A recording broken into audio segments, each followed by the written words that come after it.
Hello everyone, welcome to this match review on my channel. First video review I've done for a while.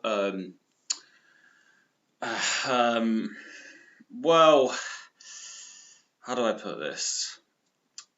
In normal circumstances, I would take this draw. I think generally this is a good draw.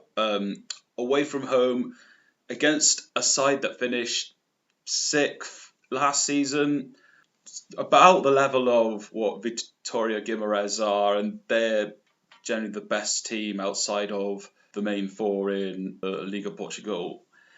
And also consider the fact that they've won their last 2 home games against Benfica. I believe they got a draw at home to Sporting CP as well last season. So they're not an easy team to beat. But that being said, there's a few things I've got to say why I can't be happy with this draw overall. Even remotely happy is just a stretch, but regardless. So Sporting CP lost their last 2 games, including on Thursday night. So that means, and Porto had a chance to go on level points with them, and they didn't capitalise it on that. And plus, the other team in Lisbon, which I don't wish to mention, they've got a game in hand, having won today 1-0 against Vitória Guimarães. They're looking set to go top, but we'll see how that goes. That's one aspect. Though that being said, if it doesn't really have an effect later in the season, then my point there will be mute. The next thing is,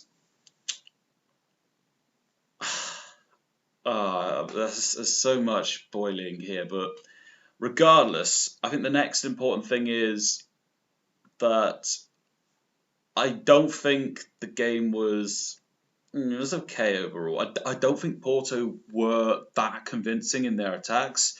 I mean, they had most of the chances in the first half, but they didn't really seem significantly that threatening enough. They seemed easy enough to deal with whenever they were on target. I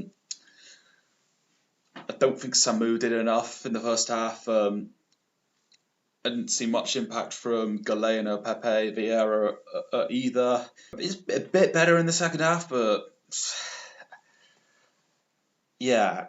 Well, the only very, very good chances ended up being the goal from Samu and the offside goal from, well, not the offside, but the disallowed goal from Pepe, but I'll get to that soon. Then the other thing is, I think besides Famalicao's goal, I don't think they did much either. So I didn't feel they had much of an attacking threat to them either. As well as the goal, the penalty, and the moment where Otavio initially made a mistake but then recovered well.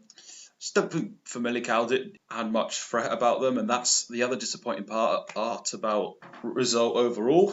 And then let's go to the goal next, because Diogo Costa, that's an easy catch, and you let it slip.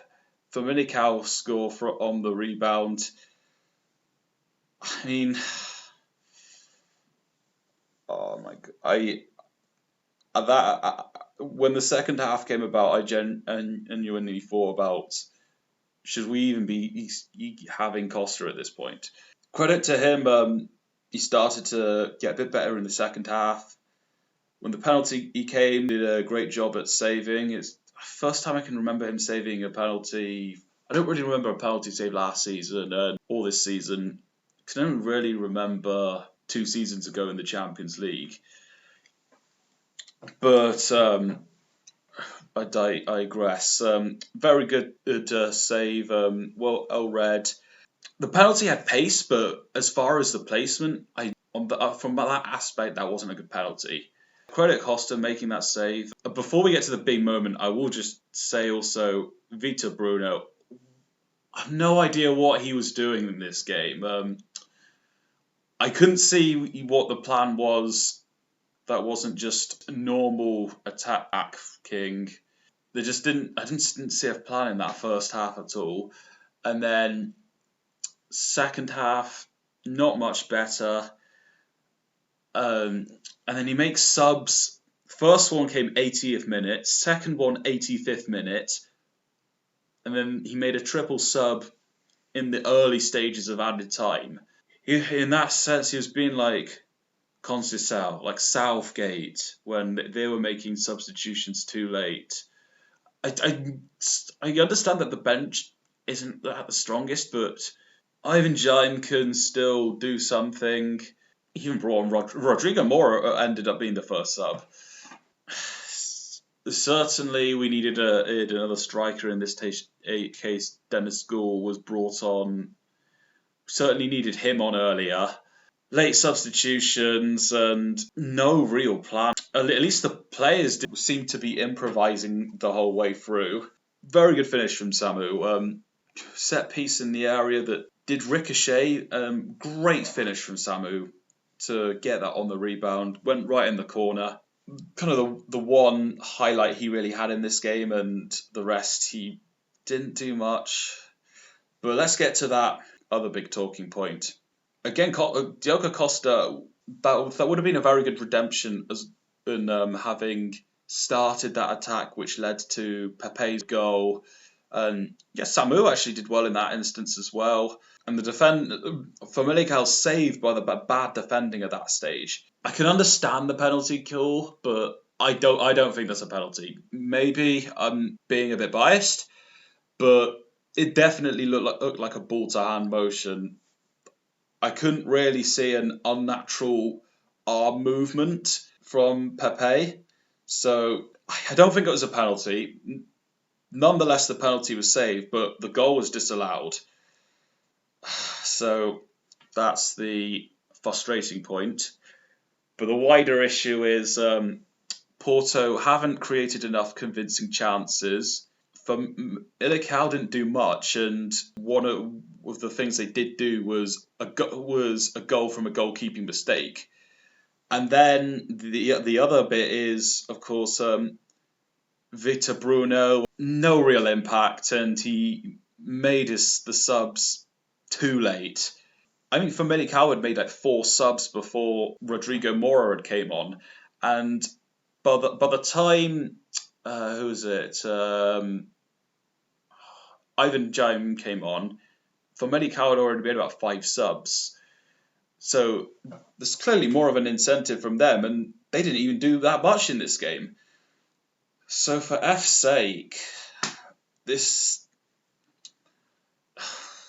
in practice this is a good result, but it didn't feel like it. But we'll definitely see come the latter stages of the season. That was my review overall. What do you think? Let me know your thoughts below, in the comments or on Twitter, wherever you see this. All interaction is appreciated. I will bring out a review of some sort for the Thursday night game against Midtjylland, and then I'll probably do a short review of the game against Estrela Amadora. So yeah, thanks for watching, and until next time, Forza Porto.